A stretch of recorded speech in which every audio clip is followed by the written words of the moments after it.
If you're a business owner or an entrepreneur, you know how important it is to build rapport with others so that you can grow your business. And today we'll work on your small talk skills in English so that you can go from feeling uncomfortable to feeling confident when networking in English. Let's go. Hi, I'm your English coach, Christina, and welcome to Business English with Christina, where you become confident in English so you can grow your business. Making connections through small talk is one of the best ways that you can use English to grow your business. And the good news is that it's not as difficult as you might imagine if you've got the right techniques and you just have some small talk secrets or tips.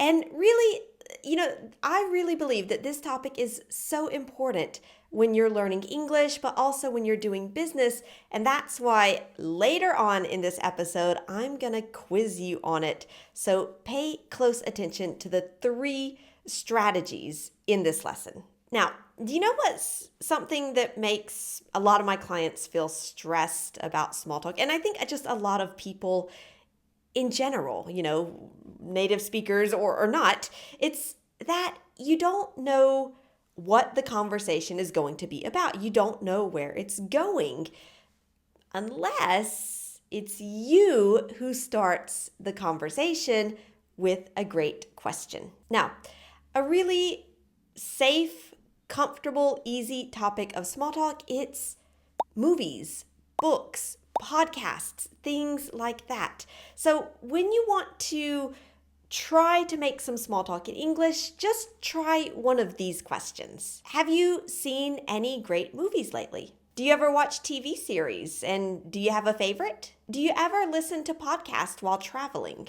Or do you ever listen to podcasts in general? Asking questions is a great way to feel more confident about your small talk in English.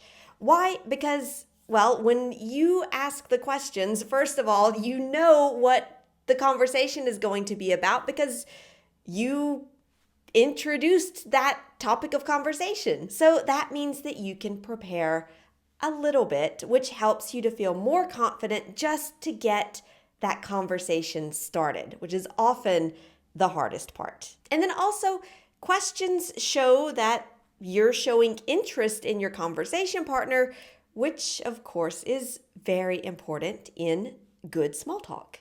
Now, there is nothing worse than awkward silences in conversations, at least for a lot of Americans, I think. So imagine that situation. You're in a networking conversation.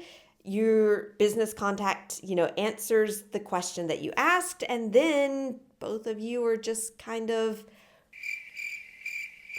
silent and kind of feeling a little uncomfortable.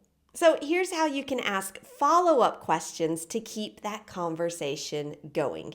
So let's imagine that you started by asking about their favorite movie. Oh, I just saw a good movie at the theater recently. Have you seen any good movies lately? Well, I've been really busy lately, but I did see a really good movie on Netflix earlier this month. Oh, yeah, that's a good way to keep up with movies when you're really busy. What was the last good movie that you watched? It was a biopic about Steve Jobs. I think the title was just Steve Jobs, but it was really fascinating. That sounds like a good one. I'll have to watch it. Do you watch a lot of movies about business? Yeah, now that you mention it, I do. What about you? Okay, so far we've got 2 of my strategies for good small talk for entrepreneurs.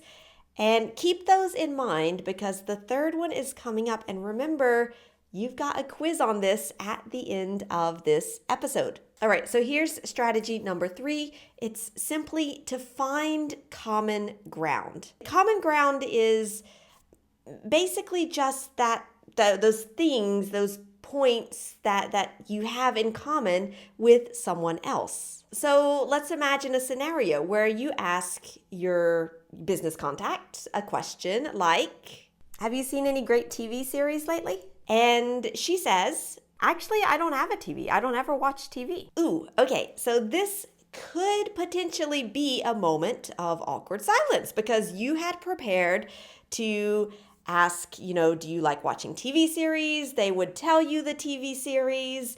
Then you would ask some questions about it. And now it's like your conversation partner has just killed all of the preparation that you did. But that's okay because you got this. And you can come up with another question because the subject really, it's not the TV series itself. It's getting to know your conversation partner. And that's what's really important in small talk. It's not the topic of the conversation, it's the activity of getting to know each other. So that means you can get to know them by asking some follow-up questions like, how interesting. I guess that gives you a lot of time to do a lot of other interesting things. Yeah, that's true. Like, since I've stopped watching TV, I think I've read like 60 books this year, and I actually have time to follow some of my favorite business podcasts. And maybe this is the place where you find your common ground. Oh, I love business podcasts. Which ones do you listen to? Okay, quiz time. Did you get those 3 small talk tips for entrepreneurs? Do you remember what they were? Ask great, and find.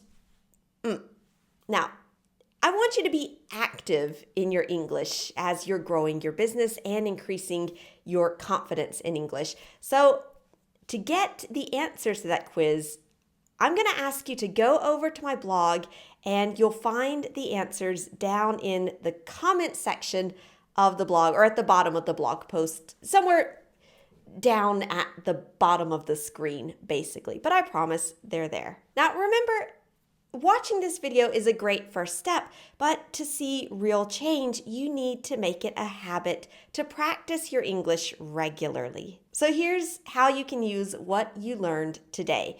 Think of one great small talk question that you could ask someone that you meet at a networking event or any other professional situation, and put that question in the comments below this video. And you'll give, you and everyone else in the community will give each other a good list of questions to help you make that first step and start a small talk conversation in English. Now, if this lesson was helpful for you, there are 3 ways that you can tell me. Give this lesson a thumbs up on YouTube and subscribe to my channel so that I can continue making business English lessons for you. Of course, number 2, go over to the blog post, get the answers to the quiz, be active in your learning, and see how you did. And the 3rd thing that you can do is to watch this next lesson all about how to avoid awkward silences in conversations. All right, thanks again for improving your business, your English, and yourself with Business English with Christina, and I'll see you next time.